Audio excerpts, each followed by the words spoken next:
یانەی برایەتی ئامادەکاریەکانی بۆ خولی نایابی کوردستان بە کۆتا هات لە یاریگای خۆی پێش ئەوەی ڕوبەڕووی شێروانە بێتەوە لە یاریەکانی یەکەم هەفتەی خولەکە، بەڵام گەورەترین کێشەی برایەتی پێکانی یاریزانەکانە لە سەرەتای وەرزەوە. تیپی تۆپیپەی یانەی برایەتی کۆتایی بە مەشق و ڕاهێنانەکانی هێنا لە یاریگای خۆی وەک ئامادەکاری بۆ وەرزی نوێی خولی نایابی کوردستان پێش ئەوەی گەشتە دوور و درێژەکەی بۆ کەلار ئەنجام بدات بۆ ڕوبەڕووبوونەوە یانەی شێروانە لە ڕۆژی پێنجشەمە لە یاریەکانی یەکەم گەڕی خولەکە.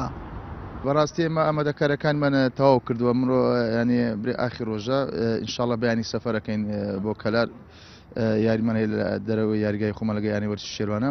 ئەو یاریشمان بێگومان هەموو یاریەکی خول قورسە بێ بەڕاستی کە لە دەرەوەی یاریگای خۆشمان لەگە یانی وەرزی شێروانەکە یانی وەرزی شێروانە تیپێکی بەهێزە بەڕاستی ناو یاریگای و جەماوەری خۆشتی، بەڵام ئینشاڵڵا ئێمە ئامادەکاریمان کردووە بتوانین کە ئەم یاریە یەکەم یاریشمانە ئەنجامەکی باش بەدەست بێنین.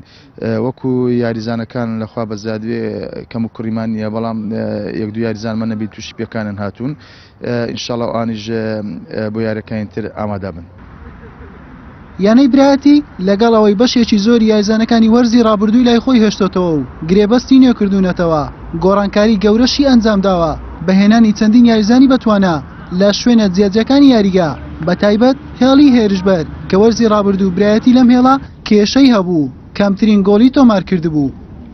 یاریزان و مدرب و ئیدارە و ئینشاڵڵا تۆمەحمانەوە ئینشاڵڵا ڕقەمەکی گەورە بین و سەعب بین ئینشاڵڵا ئەو ساڵە لەناو خولەکەی و چەند یاریەکی دوستانەمان کرد بەڕاستی ئیستیفادەمان لێ کردیە و ئینشاڵڵا کە مدرب و یاریزان گەشتە هەدەفێکی کە خاستن کە مدرب دەتوانێت ئیشتا تەشکیلی خۆ ئەنجام بدات و ئینشاڵڵا ئەمە بوو وەکدار ناو ساڵە وەکی طموحمانەوە ئینشاڵڵا بگەینە منافسەی لە فەرەقەکانی پێشەوە ئینشاڵڵا دەتوانین ئینشاڵڵا ئەم ساڵە تشتێک بکەین ئینشاڵڵا.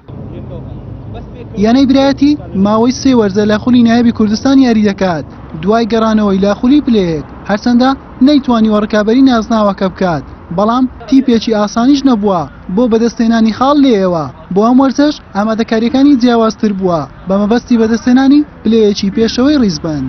حوسێن محەممەد، کەناڵی پێام.